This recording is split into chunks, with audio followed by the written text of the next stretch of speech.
اولین ویدیو یوتیوبمون رو بگیریم. اینم اوضاع ماست.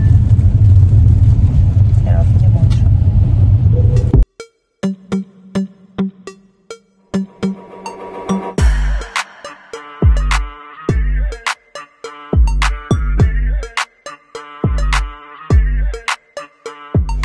خیلی اکسایتدم، میخوایم اولین فیلم یوتیوبمون رو بگیریم. مونترال خیلی خیلی جای قشنگی داره. اصلا فرست ایمپرشنش اصلا اینجوری نیست. خیلی جای باحالی داره. همیشه تو اینستاگرام میذاشتم استوریای مختلف و جایی که میرفتم همه بهم میگفتن چرا فیلم یوتیوب نمیذاری که دیتیل بیشتری بتونی نشون بدیم و اینا. امروز می‌خوایم بریم اسایکیو لیکور استور معروف کبک، یعنی تمام الکل‌ها اونجا فروش میره چون مال گاورمنته. بعد این اسایکیو سلکسیونه، یعنی که یه سری کلا درینک های اکسکلوسیو داره که هر جای پیدا نمیشن. درینک های خیلی گرون داره. بعد جاش هم خیلی خاصه. اینجا میبینی شربروک و دلامونتنگ، یه خیابون خیلی معروفه که تمام برندهای معروف لوی ویتان اینجاست، تیفانی، ریتز اون بغله، بعد فور سیزن، ورساچی، نمیدونم دیور، همه برندها دیگه اینجا هستن دیگه. بعد یه اسایکیو هم لازم داشتیم اینجا دیگه. دوستمون جاناتان اونجاست که برای یه سری درینک های خیلی خاص رو نشون بده، یه سری شرابای خاص که گفتش هیچ جا پیدا نمیشه، برام توضیح بده که این شرابا چرا خاصن، درینک های دیگه. بعد دگوستاسیون هم تازه قراره برام انجام بده. بریم ببینیم چی میشه دیگه. جاناتان فرنچ حرف میزنه، انگلیسی هم فکر کنم حرف بزنه دیگه. مجبوریم چند زبونش کنیم دیگه. آره دیگه یه جوری باید بکنیم انگلیسی و فرانسه و فارسی کاور بشه دیگه. بریم چی دیگه.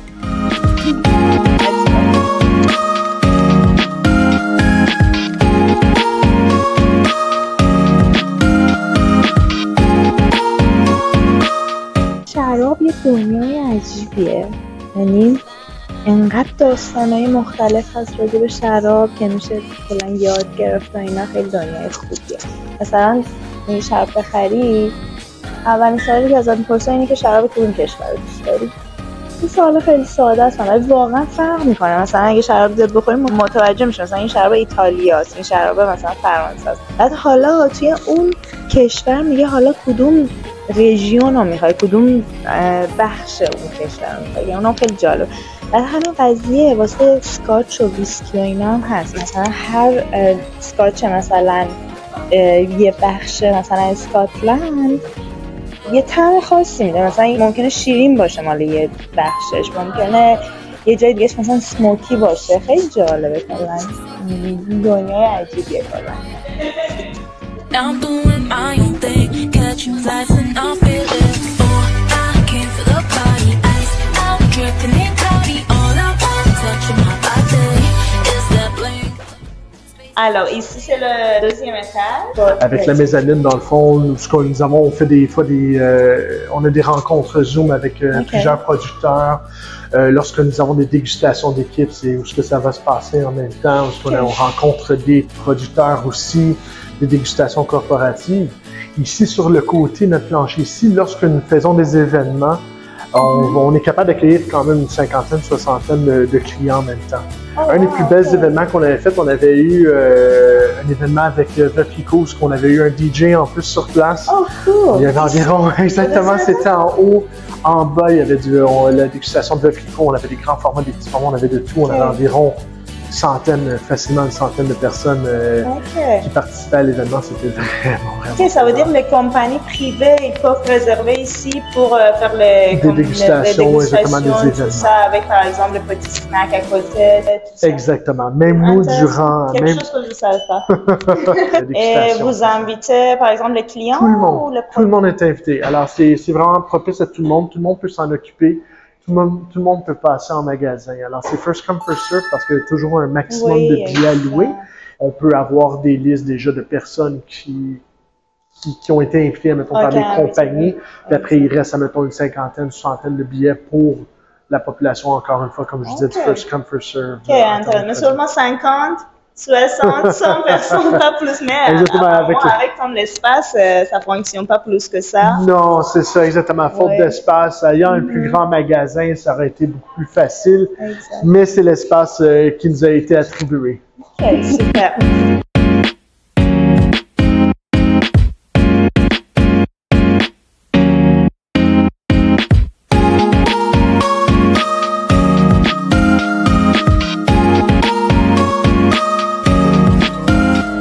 Là, on est au deuxième étage avec Jonathan. C'est quoi de spécial ici?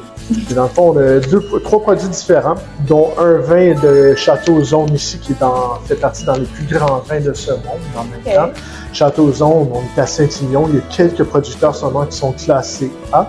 Alors ici, de la famille d'Alain Vautier, Château d'Ausone existe depuis vraiment, vraiment longtemps. Je ne pourrais pas vous dire, on parle des classements de 1855, mais en même temps, on a un vin non seulement d'une pureté, d'une élégance et d'une concentration absolument fantastique. C'est sûr que le prix vient avec, ça a été quand même à 2700 $. 2700 $! Exactement. Oh mon Dieu! Mais en même temps, c'est qu'on est aussi sur un millésime extrêmement fantastique. Alors, 2010, on avait un équilibre absolument fantastique de côté ensoleillé. Il a fait très chaud en Europe, il a fait très chaud en France en 2010, mais contrairement à 2009, au millésime précédent, on avait quand même des nuits relativement fraîches, ce qui fait en sorte qu'on avait vraiment une plus belle élégance avec le millésime 2010, que pour moi est grandiose. OK, ça veut dire la météo, c'est très important sur la qualité de vin. Exactement. Ça se peut que, par exemple, un vin de 2008, c'est plus âgé, mais c'est pas si bon que 2010, parce que 2010, la météo était bien. Exactement. 2010 ça a été un millésime beaucoup plus propice à la pousse dans le fond de la grappe, du raisin, parce qu'on avait moins d'intempéries, moins de conséquences climatiques dans ce temps-là, ce qui est extrêmement important dans le monde viticole. Et en même temps, avec le réchauffement climatique, on doit vraiment s'adapter. Surtout avec les millésimes qu'on est en train de vivre dernièrement, c'est absolument... C'est quelque chose. Alors ici, non seulement de la pureté de la concentration, on tombe ici en prédominance de Merlot, qui est le cépage dominant dans le fond de la rive droite de Bordeaux, ce qu'on va avoir Saint-Ignon et Pomerol. Alors on a des vins qui généralement vont être plus sur le fruit noir, le cassis, la myrtille, mais en même temps le côté un peu de tabac, pipe à tabac qui va ressortir, petite trace un peu fumée. Et avec le temps, on va tomber sur des notes vraiment moins végétales, on va tomber sur des notes un peu plus tertiaires. Le tertiaire, dans le fond, c'est l'ordre de l'évolution du vin. On va tomber avec des notes un peu de champignon sauvage, un peu de cuir. Le côté, on parlait de tabac, le côté un peu fumé. Mais les tanins, l'acidité, ce qui fait des fois que that's jaw crunching, avec les vins rouges, dans le fond, ils vont s'assouplir, dans le fond. Alors, on va avoir quelque chose qui va être un peu plus souple. La concentration est extrêmement fantastique. On va avoir un vin un peu plus digeste, un peu moins agressant. Mais s'il y a, par exemple, un client qui entre dans le magasin et demande c'est quoi comme le vin, comme c'est quoi les facteurs qui sont importants pour un vin et je vais acheter comme un bon vin, à part de l'âge, c'est important, mais c'est quoi vraiment qui est important? Qu'est-ce qui est important pour moi lorsque je fais un conseil, dans le fond, ou à la clientèle, c'est vraiment, je vais jouer premièrement avec le millésime. Quand je vais faire un choix pour le client, je vais choisir dans les millésimes. Je vais aller dans les années où ce qu'on va avoir des fois de moins de variations, moins de pluie. Je vais aller plus dans une année qui va être plus sèche dans ce temps-là, plus chaude, comme ça on a une meilleure expression du raisin. Mais cela dit, ça ne veut pas dire que les millésimes un peu plus frais seraient des mauvais vins. Si on a un bon producteur, on va avoir du bon vin. Oui, exact. Même s'il pleut, ça va être bon. Puis en même temps, lorsque je conseille le client, qu'est-ce qui est très important, c'est vraiment savoir ce que la personne aime. Avant et avant tout, je veux dire, qu'est-ce que vous aimez voir? En fait. Quelqu'un veut un blanc avec un steak, c'est correct, c'est possible. Mais en même temps, il y a des particularités qu'on doit aller chercher pour faire en sorte que ça va bien fonctionner. Généralement, avec une pièce de viande rouge, on va boire un vin rouge. Alors si c'est le cas, je demande au client, qu'est-ce que vous aimez? Quel type de raisin aimez-vous boire? Ou si la personne connaît peut-être un peu moins de capacité, avant de connaissance dans le vin, je vais aller quel pays dans ce temps-là. On va y aller un peu plus, le sens un peu plus large, pour après vraiment focuser sur ce qu'on va avoir comme résultat final, dans le fond, un conseil hallucinant avec un repas hallucinant.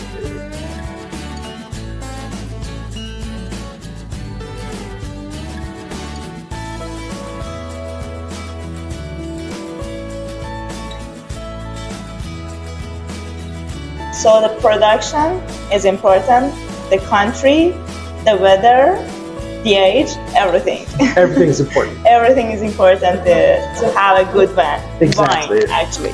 First off, the cost. Il y en a un ami qui a acheté un vin de $10,000 et il l'a caché dans le cabinet. Et puis sa soeur, elle vient comme un jour chez eux et elle savait pas, elle voulait manger un burger, elle cherchait un vin et elle a trouvé, elle a bu avec un burger comme mon ami. Il est retourné, il a bu que le vin, la bouteille vide celle-là. Ouais. Elle était tellement fâchée. Des histoires d'horreur, mais des histoires d'horreur, oui, en effet, ça arrive C'est quand même vraiment assez d'horreur. souvent. Après ça, passant à autre chose, dans le fond, tu sais, j'ai sorti du vin, mais j'ai sorti Dalmore, des scotch absolument fantastiques. C'est important. Exactement. Les hommes, ils adorent les choses comme ça, mais moi, je suis plus Exactement. vin qui vient de Bordeaux. C'est Alors, important. ici, on a le scotch le plus cher qu'on a au Québec, dans le fond, le Dalmore 45 ans, si je m'abuse que je vous ai sorti. On est quand même à 33 000 $. OK. Ce qui fait en sorte qu'un produit qui est à 33 000 $, exactement, c'est un... On parle de la gamme Cask and Rare. Exactement. Tu sais, tu as un tonneau de ce produit-là qui existe dans le monde. Ils ont fait une 70 de bouteilles. Alors, Okay. Avec le prix du marché, tu es capable de jouer dans ce temps de 60 per year or It depends on the size of the tanks, you know, of the barrels that it's been aged. You know, so you can make 300 bottles, of course. You can make 60 bottles. I don't have the specifics on Dalmore raring caskets. One cask of 45 years. So you have really a specific little number of bottles that have been made through the world, and then you have the market, you have the value, you have the trade and everything. So for $33 here, you got something that's, for me, Dalmore is an amazing Scotch producer. They make rich, powerful, structured Scotch.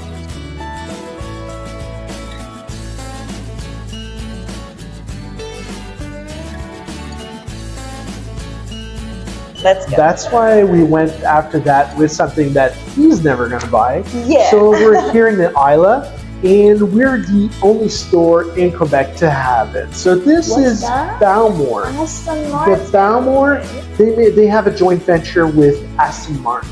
They have some 15 years old, some 18 years old, and now the 21-year-old. And what's this medal in? Well, the medal is it's mostly for the Masters selection. So it's the barrels were taken by the distiller, exactly, the master distiller, exactly, from the master distiller himself. He took a couple barrels. He's like, look, we're going to use those barrels to make something special.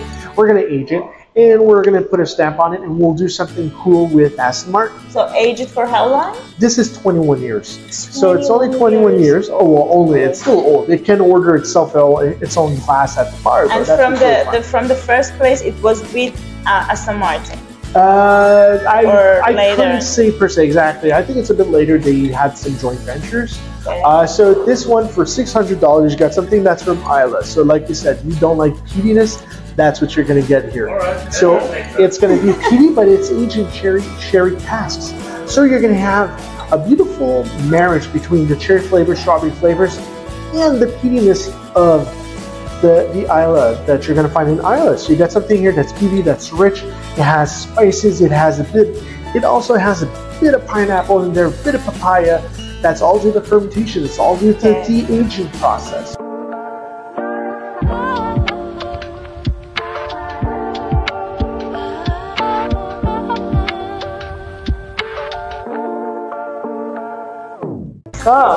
حالا وقت خوشمزه قضیه است. میخوایم چند تا واین تیست کنیم. شراب قرمز داریم، سفید، اینم روزه است. جاناتان برام شراب قرمز آورد به خاطر اینکه من شراب قرمز بوردو آورد. بوردو یه ریجن توی فرانسه که خیلی خیلی شرابای خوبی داره. من خیلی شرابای اونجا دوست دارم.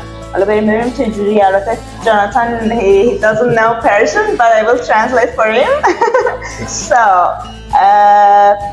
let's let's try. Yes, this we wine. always will start with the rosé. We Yeah, got something that's a why bit on not? a lighter style from Provence. So c'est Cinsault and Grenache grape varietal. So Love by Loubet. We're in the Côte de Provence. It's a beautiful site. I had one of the brand ambassador a couple of weeks back that came, made us try it. We ordered 5 cases already because it was such a beautiful wine. It has beautiful floral notes right off the bat. That's what you get. You get beautiful floral notes. You got a hint of cherry flavors in there, a bit of strawberry. You know, it makes you feel as if you're on the beach drinking rosé. I you know, rosé is perfect for Exactly. summertime. I love it. Even for champagne, I prefer the rosé one. It's a beautiful wine. You know, it's super fresh, easy to drink. A bit too easy to drink at the same time. Yeah, it's so You get something that has- light and Exactly. refreshing. Exactly, refreshing. And compared to most people will think that rosé will have some sweetness, but no, it's a common it's a misconception because mostly rosé will be completely dry, especially from Provence. You get beautiful acidity. You do have that beautiful floweriness, hints of strawberry, but it's light, it's fresh, it's crisp. That's what you want. Okay, and then for the food, which food goes with rosé better? Well, you know, I don't know if a right question or No. Well, like- exactly. You can pair a lot of stuff with rosé. With the type like this, which is on the lighter prospect, I would definitely go with something that's light cheese. You can go with some light pâtés. cheese. You can go with Okay. some little pâtés.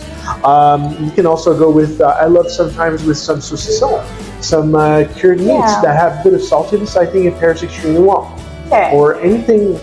Also, seafood would be absolutely perfect. Actually, after that, we're going to go in the beautiful region of Burgundy and Macon-Chaintry, which is in the southern part of Burgundy. So here in the whites, for Macon, you're in Chardonnay. There's a little bit of, not in this one, but of course in Burgundy, most of the wines are Chardonnay 100%. But you got a little place in the southern part which will use Aligoté also, and a little part in the north which will use Sauvignon Blanc, but most of them at 90% will be Chardonnay. So here at the Cornet, we're talking about natural wines. We got a producer here that's absolutely close to my heart. The importer, the lady that imports the wine, Vanya, who works for her own agency, Vin de Damchan, is absolutely fantastic. And she's insane, and her wines that she imports are fantastic. So here you got something that's a bit more, you got that green apple, you have a bit of pear, you'll have a bit of peach at the same time. That's what you get from Chardonnay, nor generally that's what you get. The nose is so good. Exactly, like it's it. absolutely beautiful. You got hints of oak, you got a bit of oak that brings a bit of that fattiness, a bit of that butteriness sometimes that we'll feel.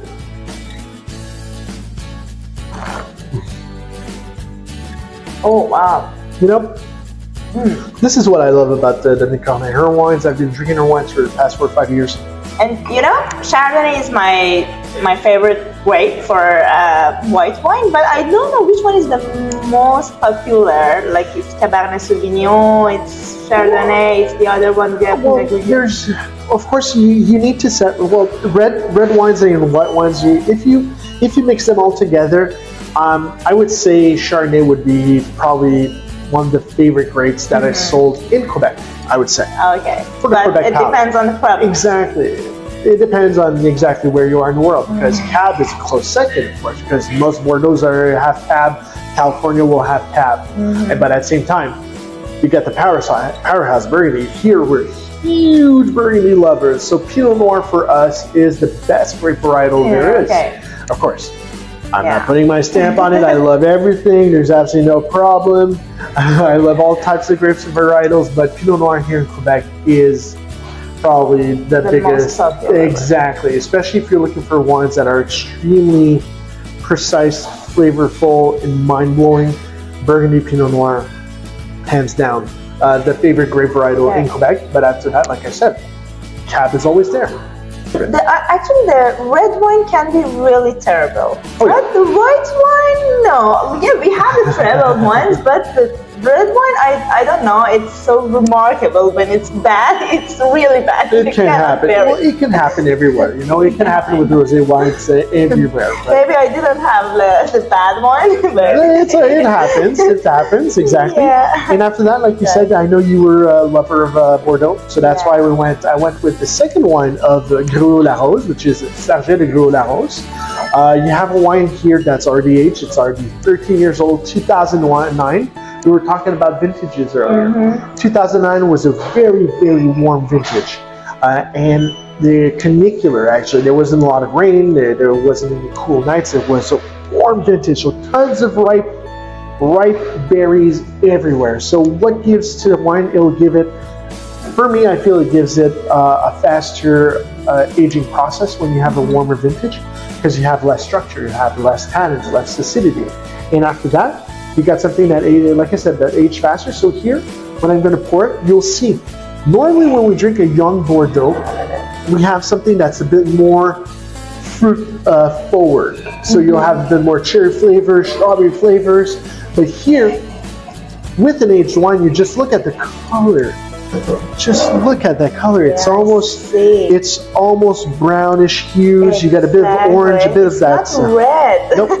Exactly. It's not red anymore. It's like dark red, brown. Brick. You know, when you talk about bricks, that's the color of a brick. You know. Wow. And when you put your nose in it, that's what you get. You know, if we were talking about tertiary aromas, the aromas that pop out with the aging process, and that's been aged 13 years, exactly.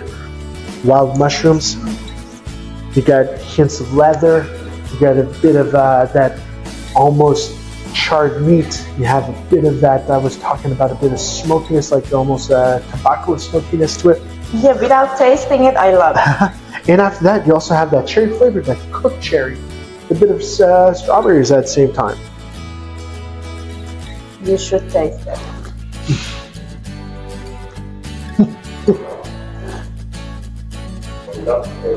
So rich. That's so smooth, huh? Yeah. That is a beautiful, beautiful aged Bordeaux. You know, it's smooth. It has a beautiful depth. Not too aggressive, like I said. No tannins. Yeah. No acidity. It's super smooth. It's ready to be drunk right now. Yeah, thank you so much, Jonathan. It was a pleasure meeting you and then explaining the special liquors. The special alcohol. I hope you enjoyed it, and I will try to put some subtitles for Francophones, for Anglophones, and then for Persians. We don't forget our Persian friends.